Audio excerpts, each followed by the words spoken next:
বাকি টাকা। এই যা, কানের সাথে কি ফলগুলো কাটগা। আচ্ছা রে, মুখ ধুইছি, কপালে কষ্ট আছে। হ্যাঁ চ মা, হ্যাঁ তোকে সাজিয়ে দিবি।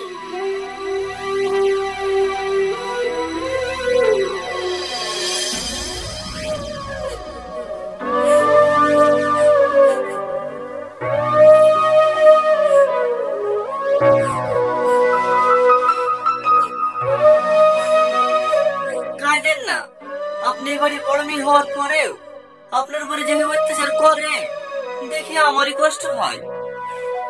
আজ যদি আপনার আব্বু বেঁচে থাকতো তাহলে কোনোদিন আপনাকে এভাবে কষ্ট দিতে পারতো না।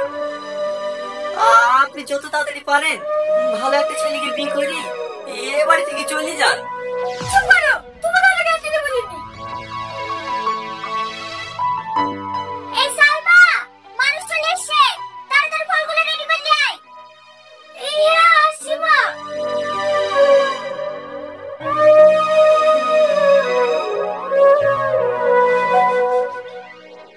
চাকরি ভাই বছর খানিক হইলো, আর আব্বা পাটের ব্যবসা করে, ওইগুলো দেখাশোনা করতো। হো আপনাদের বাড়ি রংপুরের বাজারে, হ্যাঁ না ভিতর পানে? না না, একবারে বাজারে, ওই যে আর নার্সিং হোমটা আছে না, ওর পাশে। ও হেলেন ভাই, যা খেলেন।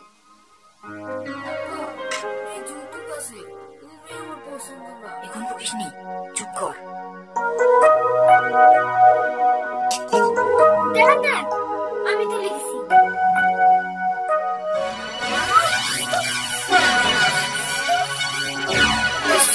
সরি,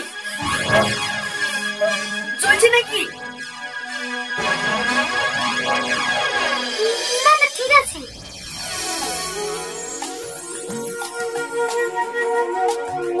আব্বা, আমি মেয়েটাকে বিয়ে করবো। বিয়ে করবে মানে বিয়ে দিতে মানে কি?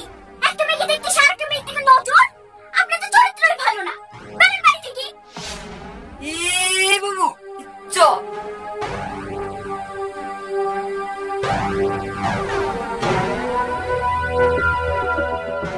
দিল্লি যারা মেয়ের বিয়ে হয়নি। বিশ্বাস করেন মা, আমার কোনো দোষ নেই। আমি শুধু চাবিটা দিতে গেছিলাম। চাবি তুলতে গেছিলেন না?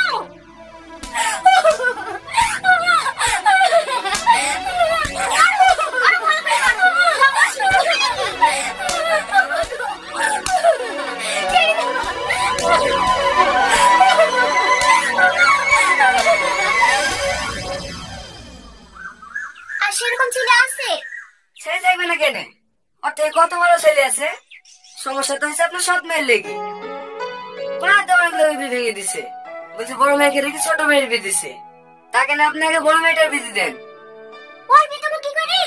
ও বিয়ে হয়ে শ্বশুর বাড়ি চলে গেলে বাড়ি কাজ করলে কে করবে? আরে বুঝতে পারলেন না ভাবি, ভাইয়ের বিয়ে দেওয়ার কথা বলছে নাকি? আপনাদের বাড়ি কাজের ছেলেটার সাথে বিয়ে দিতেন না? এই গ্রামে থাকবে, আপনার বাড়িতে কাজ করবেন, দুবেলা দুটো দুজনকে খেতে দেবেন, তাহলে হয়ে যাবে। কথাটা তো তুমি খারাপ বলনি। এই টনি, ছাদের উপর থেকে নেমে আয়। আসছি খালামা। এলো ভাই, পান খাও, আজকে ওদের বিয়ে দিয়ে দেবো।